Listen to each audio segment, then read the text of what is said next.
지난 시간에 제가요, 깨어있는 자들에 관한 이야기 했죠? 기억나세요? 네. 이 깨어있는 자들은 이 시대에 예수님의 재림 직전이에요. 이 시대에 깨어있는 자들은 들림을 받고 혼인잔치에 참여하는 자들이다, 이렇게 말씀을 드렸어요. 그러면 어떤 분들이 예수님의 이 신부가 될 수 있는가? 라는 말씀을 드리는 가운데 조건이 있었어요. 어떤 분들이 예수님의 이 신부가 되는가? 들림을 받아서. 그러면서 이제 말씀 전한 게 뭐냐면, 이 세상에서 지금 우리에게 나타나는 이 네 가지 상고들, 이 상고들을 보는 특별한 시각을 가진 자들이에요. 지금 우리가 살고 있는 이 세대에 네 가지 상고들이 일어난다고 예수님이 말씀하셨어요. 우리가 첫 번째 상고가 뭐였던가요? 자연 현상적 상고예요. 지금 일어나고 있어요. 지진, 기근, 전염병, 이런 모든 자연 현상적 산고들이 일어나고 있는 것을 지난번에 이야기했어요. 두 번째는 정치, 군사적 산고들이에요. 정치, 군사적 산고들이. 이건 뭐냐면 여기저기에서 민족과 민족이 전쟁이 일어나고 서로 미워하고 민족끼리, 정치도 기독교인들 핍박하고 하는 이런 정치를 하는 이런 때가 일어난다는 거예요. 지금 일어나고 있잖아요. 세 번째 상고는 이 사회적, 문화적, 가정적 상고라고 그랬어요. 사람들이 다 이기주의가 되고 사랑이 없고 가정이 파탄되고 불의가 아주 심하고 불법이 심하고 부패하고 법이 있어도 법을 지키지 않고 거짓말하고, 지금 우리나라에서도 이런 일들 일어나고 있잖아요. 전 세계가 지금 이런 방향으로 가고 있는 거예요. 그래서 이혼율도 높고, 네 번째 산고가 종교적, 복음적, 선교적 산고라고 그랬어요. 예수님께서요, 예를 들면은 종교다원주의가 일어날 것이고, 그러니까 모든 종교는 같다라는, 그래서 예수님도 그리스도 중에 한 분이시다. 불교의 부처도 그리스도고 유교의 공자도 그리스도시고 마호메트도 그리스도시고 예수님도 그리스도시고, 이런 일들이 일어날 것인데, 마태복음 24장 23절이 그래요. 마태복음 24장 23절에 그리스도가 여기 있다, 저기 있다, 여기 있다, 저기 있다, 이런 때가 온다고 예수님이 말씀하셨어요. 이런 상고들이, 지금 네 가지 상고들이 일어날 때 이런 상고를 보는 시각이 사람마다 다른 거예요. 세상 사람들, 예수 안 믿는 사람들이 보는 시각이 있는 거예요. 그 사람들은 이 시각을 보고서는 이거 세상이 이렇구나. 또는 예수 믿는 사람 중에서도 진보적인 사상을 가진 사람들은 요 내 시각을 어떻게 보냐면, 우리가 노력해서 이것을 변화시키자라는 시각이에요. 인간이 노력을 해서 이것을 변화시키자. 다시 말하면 이 세상을 좀 더 좋은 세상으로 만들자라는 시각이, 예수 믿는 진보적인 사람들 또는 예수 안 믿는 사람들이 가지고 있는 이 상고에 대한 시각이에요. 그런데 복음주의적 기독교인들은 아하, 이 상고는 반드시 있어야 되는 상고다. 그리고는 앞으로 더 심해질 것이다. 이건 막을 길이 없다. 라고 보는 자들이 있다는 거예요. 이런 자들이 어떤 사람들인가? 복음주의 사람들인데, 이런 복음주의 사람들 중에 깨어있는 사람이 있는 거예요. 아, 예수님의 재림이 가까웠구나. 이걸 보니까 깨어있는 사람들, 요 사람들이 예수님의 신부가 되는 사람들이라는 거예요. 요 깨어있는 사람들이에요. 그래서 이분들은 어떻게 볼까요? 깨어있다는 것을 어떻게 우리가 설명했냐면, 첫째로는 뭐냐? 시대의 분별력을 가진 자들이, 깨어있는 자라는 건 시대의 분별력을 가진 자들이. 두 번째로는 이 네 가지의 이 산고들이 모든 인류에게 다 적용이 된다는 것을 깨닫는 자예요. 이 네 가지의 이 산고들이 모든 인류에게 적용된다는, 그 인류들을 더 뒤덮고 있다는 거예요. 이것을 인정하고 깨닫는 사람이에요. 세 번째는 뭐냐면, 요 소수만 깨어서 이 산고가 예수님의 재림을 알려주는 산고다 라고 믿고, 소수만, 그래서 그 소수만 깨어있는 거예요. 다수는 세상 사람들은 말할 거 없고, 진보주의 기독교인들도 다수 그 사람들은 이 산고를 변화시키려고 하는 거예요. 더 좋은 사회로 만들려고. 그래서 이 세계관이 다른 거예요. 그렇기 때문에 네 번째는 이 복음주의적 세계관을 가진 사람들은 핍박을 받게 되어 있는 거예요. 미움을 받고, 배척을 받고, 왕따 당하는 거예요. 그 다음에 이 때가 노아의 때와 같다는 걸 아는 사람들이에요.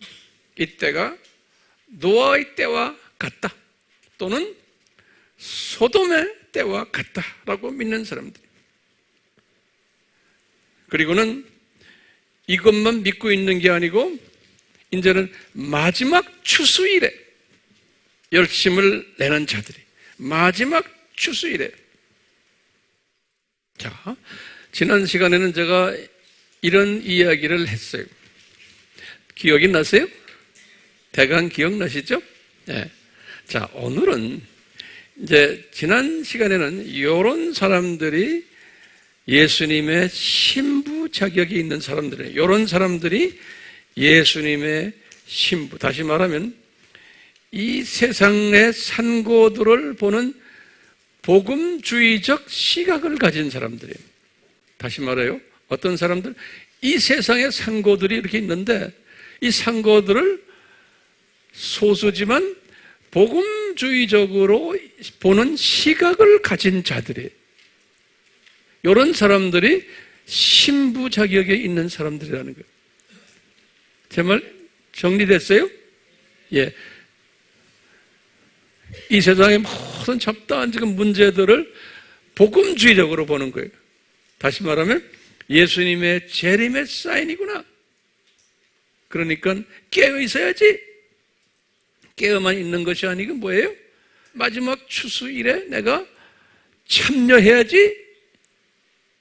여기까지 가는 사람이 들림받는 신부의 자격이 있다는 거예요. 자, 두 번째 신부의 자격을 가진 사람은 어떤 사람인가? 차원이 달라요. 어떤 차원이냐면요, 이 세상에 사는 하나님의 자녀들을 분석하는 시각이에요. 이 마지막 때 이제 하나님의 자녀들이 살고 있잖아요.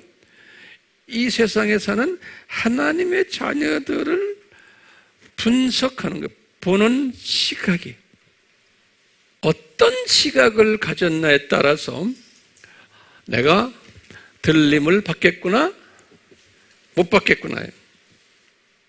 이런 시각을 받는 자들은 소수예요.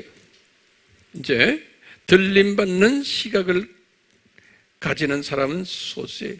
자, 그러면 성서에서는 요 소수를 우리 남은 자들이다 그러잖아요. 남은 자들. 요 남은 자들이 가지고 있는 시각은 뭐냐면요, 그 예수님을 사랑하는 시각을 가져요. 다시 말하면 우상을 섬기지 않는 시각을 가지면서, 우상 섬기는 기독교인들이 있고 우상 섬기지 않는 기독교인들이 있구나. 이 분별력을 가져요. 분별력을. 네.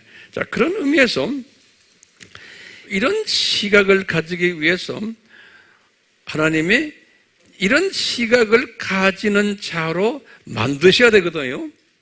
그 만드는데 어떻게 만드나부터 내가 가르쳐 드릴게요. 이런 시각을, 다시 말하면요, 하나님의 자녀들을 분석하는 시각이에요.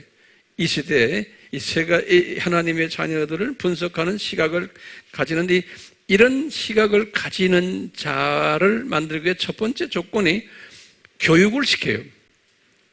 이제 주님께서요, 우리를 교육을 시켜요. 어떤 교육을 시키시냐면, 성서에 보면은 믿음의 실현을 믿음의 실현 교육을 시켜요. 마태복음 5장 12절, 야고보서 1장 2절, 마태복음 5장 12절, 야고보서 1장 2절, 베드로전서 1장 8절, 다 이런 사람들이 시험을 받았어요. 예수님의 정체성에 대한 시험이, 그러니까 예수님의 정체성 때문에 어려움 당하는 거예요. 요 시험이라는 건요, 예수님의 이름 때문에 어려움 당하는 것을 믿음의 실현이라 그래요. 믿음의 실현들. 그러면 교육 목표가 뭔가? 왜 이런 식으로 교육을 시키는가? 요 하나님의 자녀들에게 시각을 바꿔주기 위해서요. 이 세상을 보는 시각을 바꿔주기 위해서 시련을 주는 거예요. 시련을 줘가지고 이제 이 눈의 각도를 이제 바꾸게 만들어주는 거예요. 그러면 어떻게, 무슨 내용으로 훈련을 시키는가? 여기 중요해요. 이 말씀 잘 들어주시길 바라요. 시각을 바꾸도록 만들어주는데 어떤 내용을 가지고 훈련을 시키나요? 그러면요, 첫 번째요, 이 세상의 모든 하나님의 자녀는, 이 세상에 있는 모든 하나님의 자녀는 첫 번째로 은혜의 분량이 다르다는 걸 가르쳐줘요. 은혜의 분량이 다르다. 같은 교회에 다니지만, 같은 민족이지만 은혜의 분량이 각자가 다 다르다는 것을 인정시키는 훈련을 시켜요. 두 번째는요, 믿음의 분량이 다르다. 믿음의 분량이 다른 것을 인정하도록 훈련시켜요.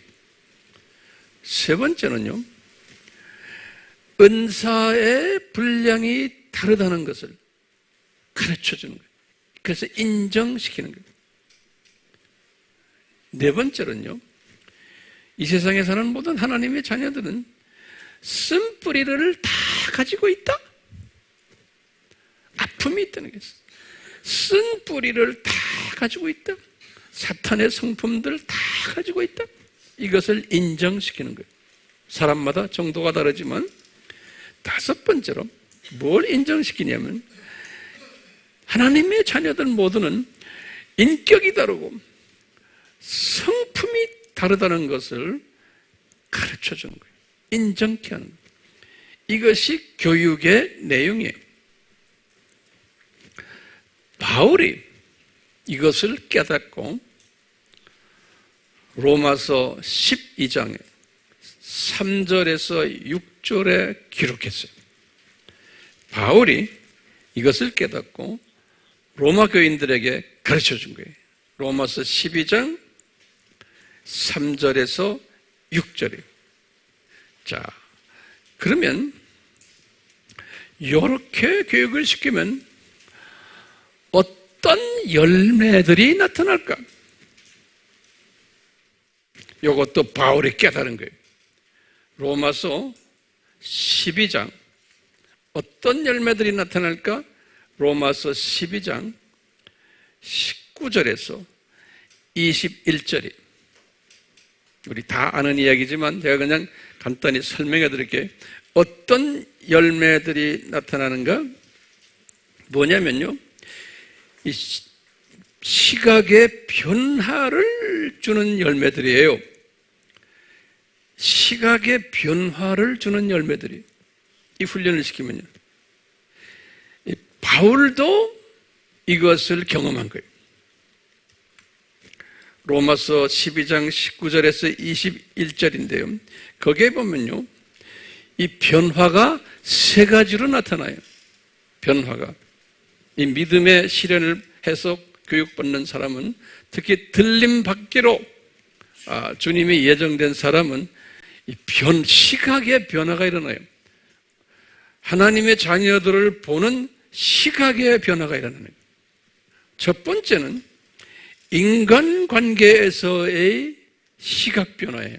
첫 번째는 인간관계에서의, 다시 말하면 기독교인들 간의 관계에서의 시각의 변화예요. 인간관계, 다시 말하면 이게 세상 사람들의 관계가 아니에요.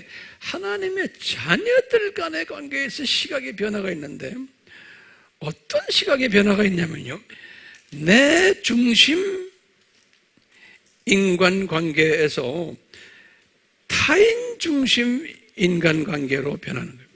내 중심 인간관계에서 타인 중심 인간관계로 변하는 거예요. 바울이 그랬어요. 너희들은 있는 그대로, 그 모습 그대로 안아주고 인정해 주라는 거예요. 예? 있는 그대로, 모습 그대로 안아주고 인정해주고 격려해주고 사랑해 주라는 거예요. 절대로 비평하지 말고 미워하지 말고 그 사람을, 나에게 악을 끼쳤는데 악으로 악을 갚지 말고 선으로 악을 갚으라는 거예요. 즐거워하는 자와 함께 즐거워하고 우는 자와 함께 울어라는 거예요. 인간관계의 변화를 이제 가지게 되는 거예요. 이 들림받는 사람은 벌써 이 인간관계에서의 변화가 나타나는 거예요. 그냥 있는 그대로 안아주고 남을 비평하거나 미워하거나 그러지 않고 조금 좀 모자라는 사람은 모자란 대로 안아주고 똑똑한 사람은 똑똑한 대로 안아주고 그냥 중간분들은 그냥 있는 대로 안아주고. 우리가 그러니까 얼마나 편해요. 우리가 같은 기독교인들, 우리 하나님의 자녀들끼리 다 다양하기 때문에 내 수준을, 내 기준으로 해가지고 사람을 정죄하기 시작하면 끝이 없어요. 그리고 지가 화가 나가지고 지가 잠을 못 자요. 두 번째의 변화가, 첫 번째는 인간관계에서의 변화고요. 들림받는 사람들은 성령님께서 어떻게 인도하시냐면 재물관의 변화를 서서히 주세요. 재물관의 변화를. 물질이 내 것이 아니다라는 마음을 조금씩 주세요. 그래서 물질에서 자유를 느껴요. 그래서 이런 분들은 물질을 사랑하지만 그래도 자유를 느끼기 위해서 선교회 또 교회에 무슨 뭐가 있을 때 그냥 물질을 탁탁탁 주님한테 바쳐요. 누가 바쳐라 말 안 해도요. 예. 벌써 이 자유를 얻는 거예요. 물질에서 자유를 얻는 거예요. 그렇게 주님을 위해서 돈을 쓰다 보면요, 즐거움이 있고 기쁨이 있고, 그렇죠? 이 재물관이 달라지는 거예요. 근데 대개 어떤 분들은 정말 재정적으로 넉넉치 않은데도 이렇게 하는 사람들 상당히 많아요. 네. 돈이 있을수록 안 그러는 사람도 있거든. 첫 번째 변화가 뭐였어요? 인간관계의 변화예요. 두 번째는 재물관의 변화예요. 들림받는 사람은 달라요. 세 번째는 믿음관의 변화예요. 바울이 깨달은 거예요. 로마서 12장 19절에서 21절에 바울이 말씀하셨어요. 어떻게 변하냐면 원수 갚는 것을 자신이 하지 않고 예수님께 맡기는 사람이에요. 원수 갚는 것을 나를 섭섭하게 하고 화나게 하고 나의 이익에 상처를 준 사람, 그걸 내가 갚으려고 들지 말고 예수님이 아시잖아. 예수님이 보셨잖아요. 그러니까 예수님이 막 이거 핸들하신다, 예수님이 처리하신다라는 그 믿음을 가진 사람이 들림받는 사람이에요. 로마서 12장 19절에 이렇게 바울이 했어요. 사랑하는 자들아, 너희 스스로 복수하지 말고 진노하심에 맡기라 그랬어요. 원수 갚는 것은 나의 일이니 하나님이 말씀하시기를 내가 갚으리라, 주가 이렇게 말씀하신다. 이 믿음이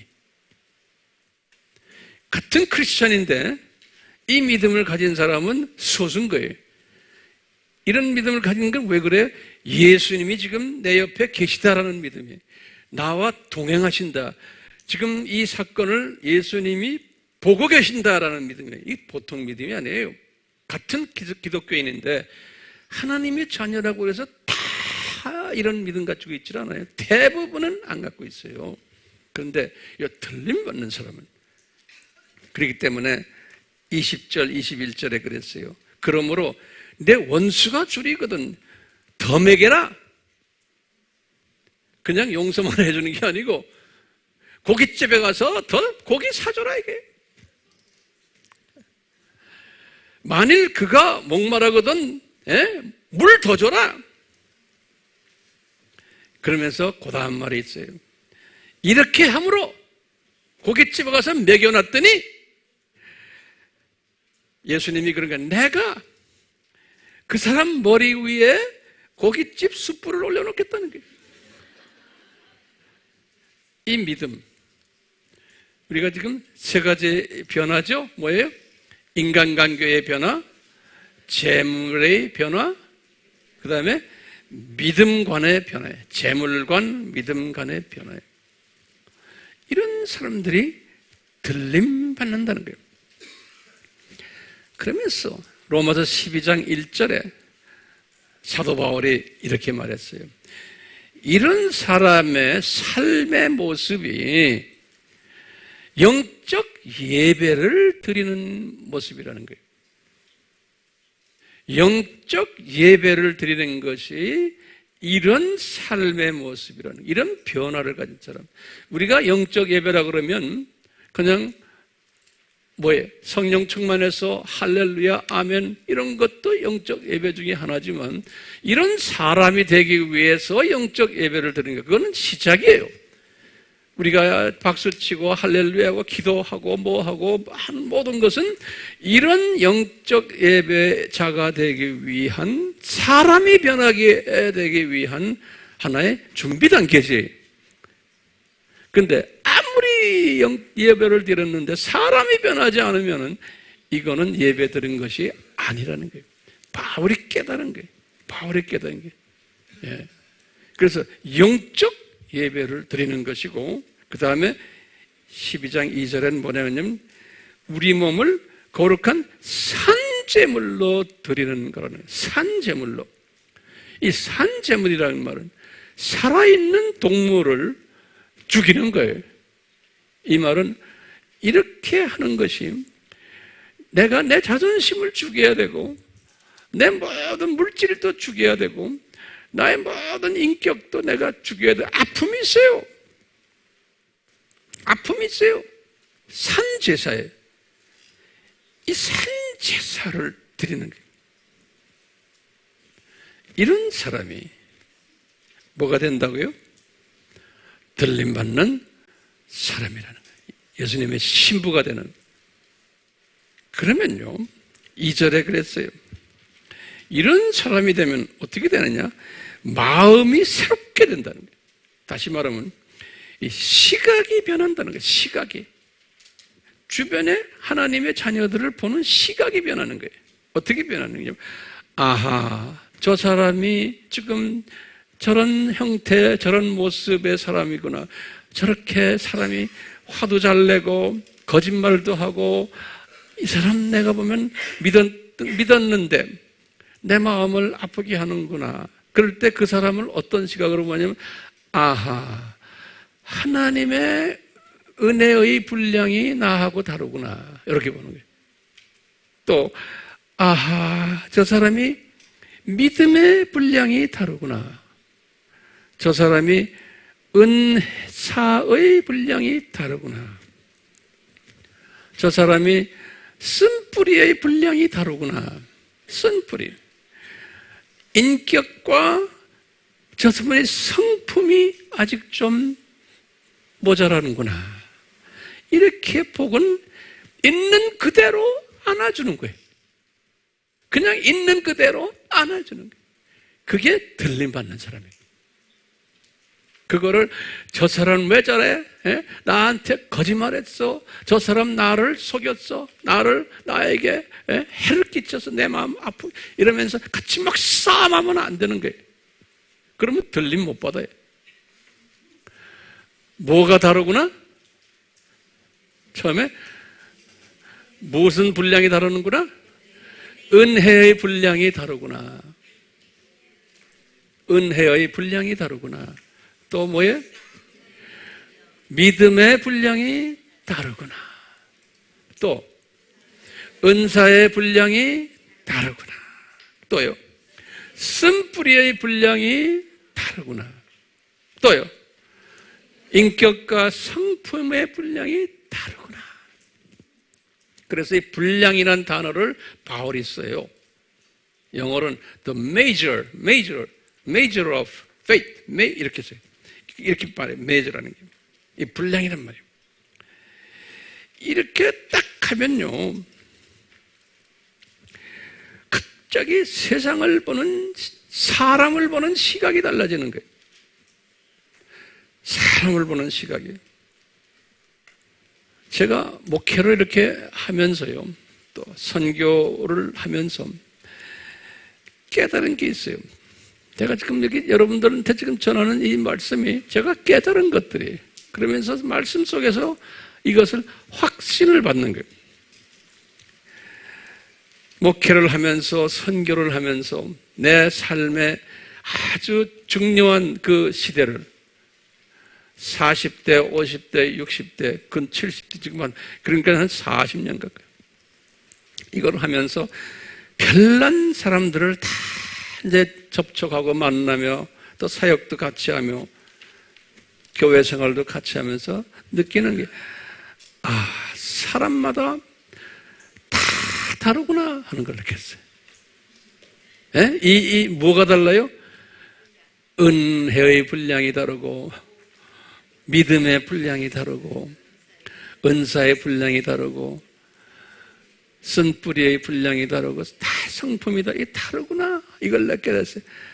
그러면서 그냥 안아주면 되게, 내가 고치질 못해. 이건 아무리 고쳐라고 별 설교 다 해보고, 별 카운슬링 다 해봤는데, 안 되더라고요. 이게 설교로 되는 게 아니더라고요. 제가 깨달았어요. 선교지도 마찬가지. 저 아프리카부터 저 지금 요 동남아 돌아다니면서 이 문제가 다 있으니까요. 제가 선교에 나가면 가르치는 것만이 아니에요. 목회를 해야 돼요. 지네끼리 싸움하고, 안에서 그냥 속상한 얘기 나한테 하지, 누구 욕을 하지, 사역자들끼리 서로 또 싸움질하지, 하면 그냥 어떤 데는 가슴이 철렁철렁해요. 네. 이놈하고 싸움하면 이 사역이 깨지는데, 서로 비난하고 이러고, 내가 스트레스, 주 안에서의 거룩한 스트레스를 항상 달고 살아요, 제가요. 그러면서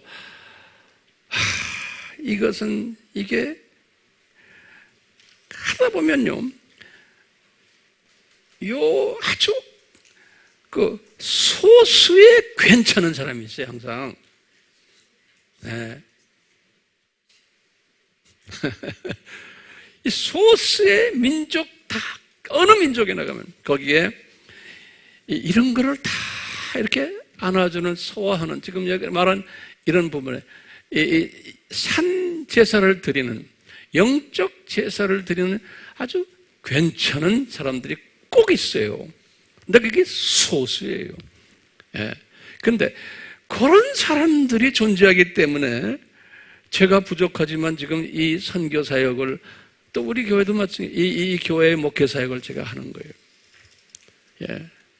그리고는 제가 내가 섬기는 내 제자들에게 황 목사가 그런 사람이라는 걸 제 라이프 속에서 보여줘야 되거든요.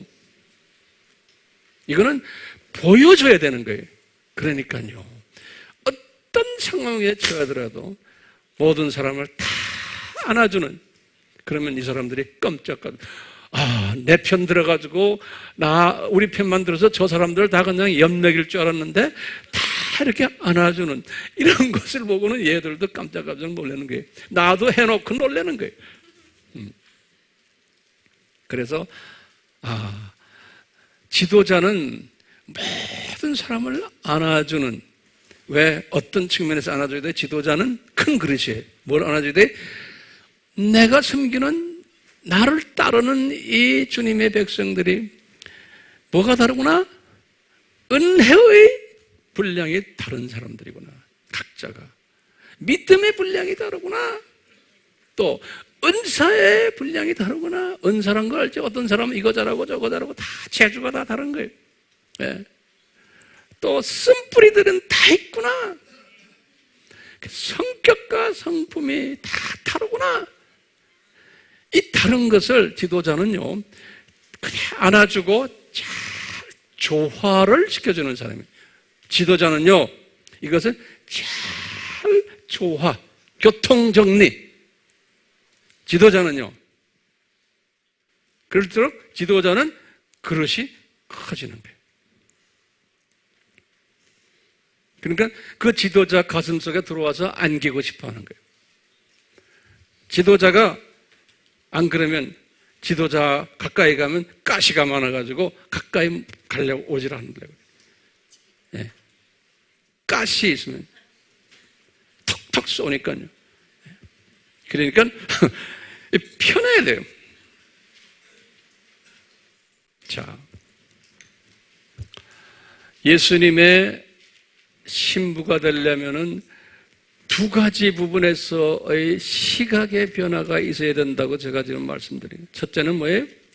한 가지 부분은 이 세상의 네 가지의 이 산고들을 보는 시각이, 이것을 어떻게 보느냐, 이것을 세상 사람들이 방법으로 보면 안 해.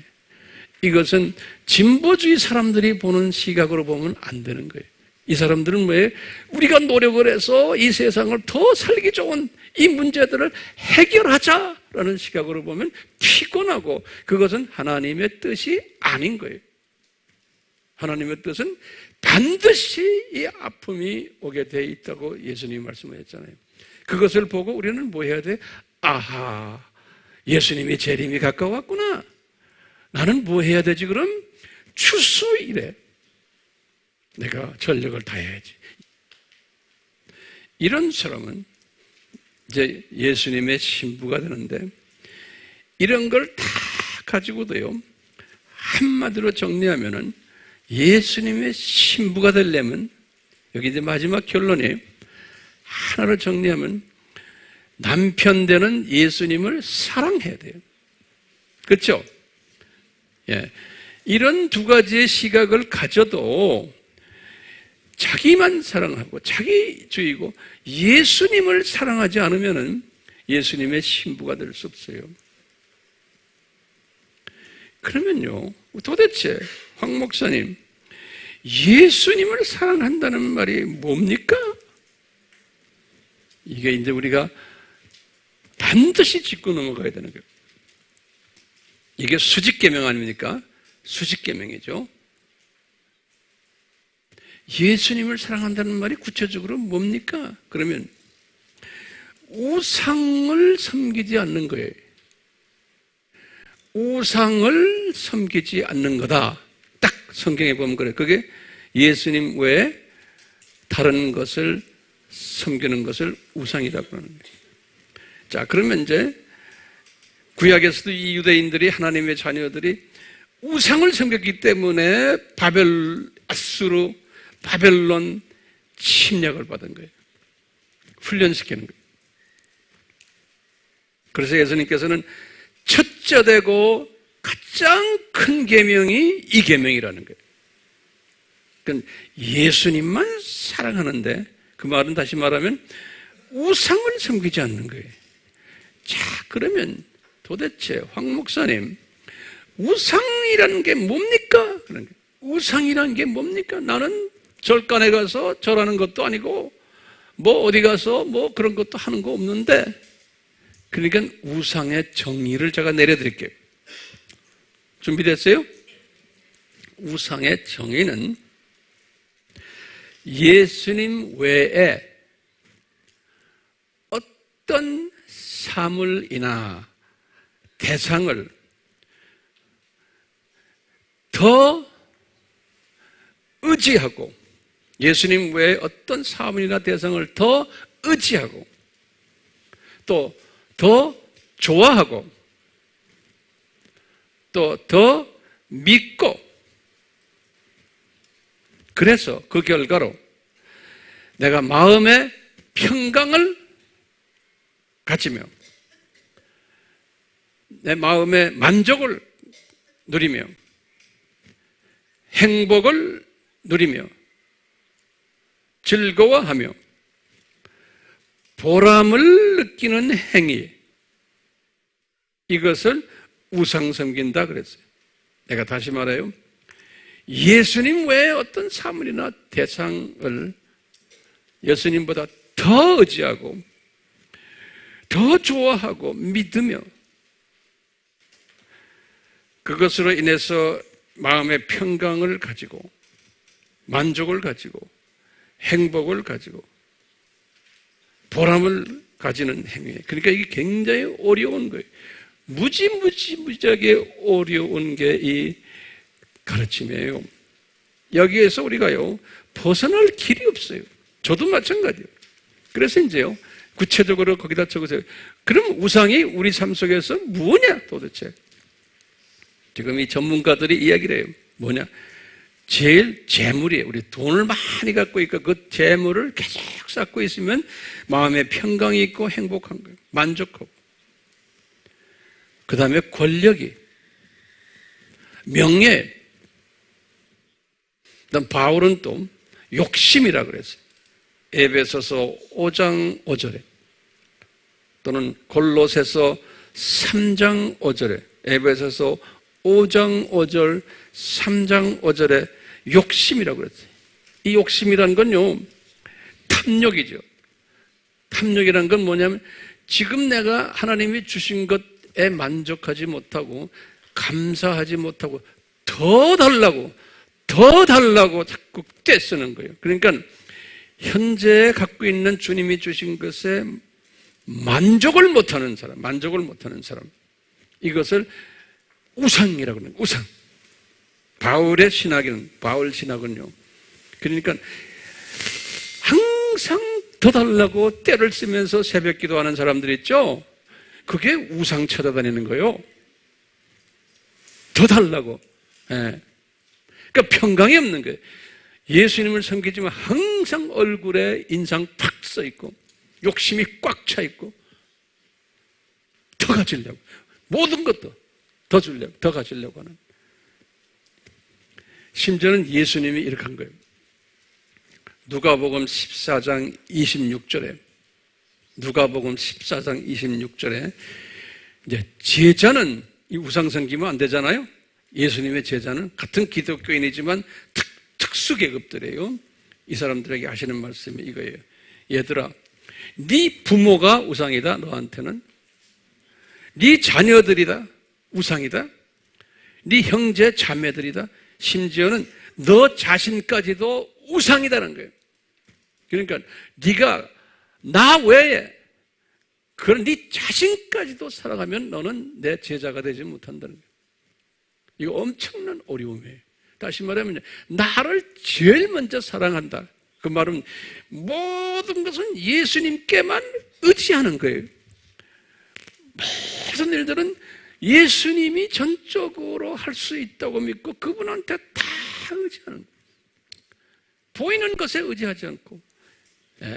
그러니까 예수님이 가장 사랑하는 사람은, 우리가 창조 목적 많이 외치잖아요. 다 잊어버리세요. 한 가지 뭐예요? 예수님께만 의지하는 거예요. 이건 예수님이 하시면 된다. 내 새끼들도 예수님이 다 붙잡고 계시세요. 그렇게 기도하는 거예요. 그리고 마음은 거기다 다 자녀 걱정 안 하는 거예요. 저는 자녀 걱정 안 해요. 손자 손녀 주님께 다 맡겨버렸어요. 예수님이 알아서 하십시오. 그러니까 새끼들 걱정하시고 뭐 걱정하시고 하는 건 뭐예요? 예수님 사랑하지 않는 거예요. 믿음이 없는 거예요. 그러니까 우리가 지금 이런 지금 이 사회를 보는 거예요. 지금 우리 이 네 가지의 지금 이 산고들을 아무리 볼 줄 알아요. 그렇죠? 그 다음에 하나님의 자녀들을 이런 시각으로 보는 거 다 해요. 다 하는데 예수님 사랑하는 거는 덜 해요. 모든 것 다 내 노력으로, 내 실력으로 하려고 해요. 그러면 노력을 안 하면 그게 어떻게 됩니까? 성령님이 노력하도록 인도케 하셔야 돼요. 그러니까 성령님, 이 문제 성령님이 인도해 주십시오. 나 못합니다. 항상 나는 못합니다. 나는 못합니다. 그런 사람을 제일 이뻐하세요. 주님이. 주님, 나는 못합니다. 저 자신 없어요. 주님이 하세요. 그러니까 어떤 일이, 그래서 이제 일이 됐어요. 그럼 누구한테 고맙다고 그래요? 예수님이. 고맙습니다. 예수님이 하셨기 때문에. 나는 못한다고 했잖아요. 그러니까 이분이 영광 받으시는 거예요. 이 똑똑한 사람들은요, 저도 똑똑한 사람 중에 한 축에 끼는 사람 아니에요? 이 똑똑한 사람들은 생각만 바꾸면 엄청난 큰 일을 할 수 있어요. 예수님 사랑하는 거예요. 그렇기 때문에요, 우리 목사들이 가지고 있는 아주 예수님 사랑한다 하면서 예수님을 잘못 이용하는 것들이 있어요. 우리 목회자 세미나에서 항상 목사들에게, 지도자들에게 이런 일을 해요. 뭐냐면 예수님을 이용해가지고요, 내 비전을 이루어달라고 하는 거예요. 다시 말하면 교회 몇 배로 좀 더 성장시켜 주세요. 저는 세계 선교의 꿈이 있습니다. 예수님 주야 이거 이루어 주십시오 하고 그러면 예수님이 뭐라 그래? 너 이놈의 새끼야. 네 꿈 이루려고 그러면 네가 더 유명해지고 네가 더 영향 있는 목사 되기 위해서 네가 그래서 하는 거지. 주님이 그 속을 아는 거예요. 어떻게 알아요? 그분의 인격을 보면 아는 거예요. 라이프스타일, 성품, 쓴뿌리 그거 보면 딱 아는 거예요. 우리 인간들도 우리 그런 분별력을 가지셔야 돼요. 예? 그러니까요, 어떤 목사들에게는 안 되겠다 하면 교인 많이 줘요. 쓰레기 같은 교인들을. 그래가지고 숫자는 엄청나게 많은데, 그렇죠? 그걸로 헌금이 많이 들어와요. 가만 앉아도 매주마다 헌금이 들어와요. 뭐 11조, 뭐 감사헌금, 뭐. 그러니까 교회가 그냥 똥똥거려요. 그러니까 교회 또 짓고 또 크게 하고 버스 가지고 사람 날라다니고 말이죠. 예? 완전 비즈니스처럼 돼버리는 거예요. 그게 복이에요, 안 복이요? 그게 복이 아닌 거예요. 내가 볼 때는 그게 저주의 사인이에요. 사역을 크게 하는 게. 우리나라가 60년대, 70년대, 80년대 그래야 해서 교회들이 커졌잖아요. 지금 큰 교회들의 그 몰락하는 모습을 보고 있어요? 그 지도자들이 몰락하는 거예요? 그게 저주의 사인이에요. 그러니까 많이 가지려고 그러지 마세요. 주시면 받고, 주시면 열매가 무엇인지를 보면 알 수 있는 거예요. 예수님을 사랑하는 사람은 커졌다고 해서 사랑하는 게 아니고 유명해졌다고도 아니고 이 사람이 겸손한가?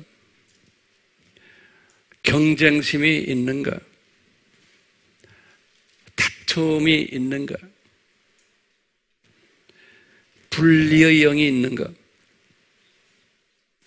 남을 정죄하는 영이 있는가? 남을 비판하는 영이 있는가? 또는 항상 커지면, 유명해지면 근심, 걱정, 자기 고집, 불안, 스트레스 이런 것들을 이겨내질 못하는 거예요. 왜요? 우상을 섬기고 있기 때문에. 저는 이런 것을 이렇게 깨닫고, 주님, 저는 이 수직적으로 커지지 않게 해주시고 수평적으로 주님 원하시면 넓혀주십시오. 그래서 우리 AMI 교회는 이 수준이면 딱 맞는 거예요. 그러면서 이 일꾼들을 잘 주님 사랑하는 사람들로 만들어서 주님이 도와주셔서, 그러니까 저의 사명은 뭐냐면 목회자로서 여러분들을 예수님 사랑하는 자들로 잘 가이드해 주는 일이에요. 예. 그래서 이 세대의 이 네 가지 상고들을 보는 시각을 가이드해 주시고, 또 이 하나님의 자녀들의 이 다양성을 가르쳐 주시고, 그 다양성 속에서 어떻게 이것을 잘 조화를 이루나를 제가 보여줘야 되고 가르쳐 줘야 될 의무가 있는 거예요. 목회자로서. 그리고는 여러분들에게 이것을 보여준 후에 여러분들도 나를 따라오십시오. 그래 놓고 이런 것을 우리가 다 해서 무슨 소용이 있어요? 뭘 해야 돼요? 이것을 깨달은 사람은 마지막 추수하는 일에 전력을 다해요. 그래서 여러분들이 마지막 추수에 가담할 수 있도록 제가 또 잘 가이드 해줘야 되는 거예요. 그래야지만 들림 받는 신부가 될 수 있잖아요. 그렇죠? 네. 그런데 이런 신부가 되는데 전제 조건이 하나가 딱 있더라고요. 제가 깨달은 게 뭐냐면 하나님의 은혜가 따라와야 되더라고요. 이게 아무나 되는 게 아니에요. 은혜 받은 자에게는 성령님의 도우심이 따라와야 되는 거예요. 이런 자들은 자기의 이성과 논리와 경험을 내려놓아요. 자기의 이성과 논리와 경험을 내려놓고 자기의 아집과 고집을 내려놓고 겸손해지면서 나는 내 의지로는 불가능하다는 것을 고백해 하는 거예요. 여기 서 있는 여러분들의 목사님은 내 삶 속에서 이것을 경험하면서 우리 사랑하는 AMI 식구들도 이런 사람이 되도록 제가 본을 보여야 되고 또 가르쳐야 되고 또 격려해 줘야 되고 방향 제시를 해 줘야 되고 이런 일을 해야 되는 책임을 가지고 있어요. 잘 따라와 주셔서 고마워요. 네, 정말 고마워요. 그래서 우리가 이제 하늘나라에 가서 신부의 혼인잔치에서 한번 기똥차게 파티 한번 합시다. 네, 우리 같이 기도합시다. 예수님, 우리 들림의 파티 속에 사랑하는 우리 묘 목사님 그룹과 친 목사님 그룹까지도 우리와 함께 하게 해주시니 너무나 감사합니다. 중국의 그 어려운 핍박 속에서 예수님을 사랑하는 감옥까지 드나드는 생명까지 바치는 귀한 주님의 종들입니다. 이런 보배로운 종들을 저희들에게 동역자로 붙여주셔서 너무나 감사합니다. 주님께서 우리 모두가 힘을 합해서 우리 묘 목사님의 사역과 그 가족을, 우리 진 목사님의 사역과 그 가족들 지켜주시기를 간구합니다. 이 세대 중국 전역을 중국어로 사용하는 전 세계의 중국 사람들을 복음화하는 일에, 천국의 신비를 가르쳐주는 일에 앞장서서 달리는 이 세대의 사도 바울로 복을 내려 주시옵소서.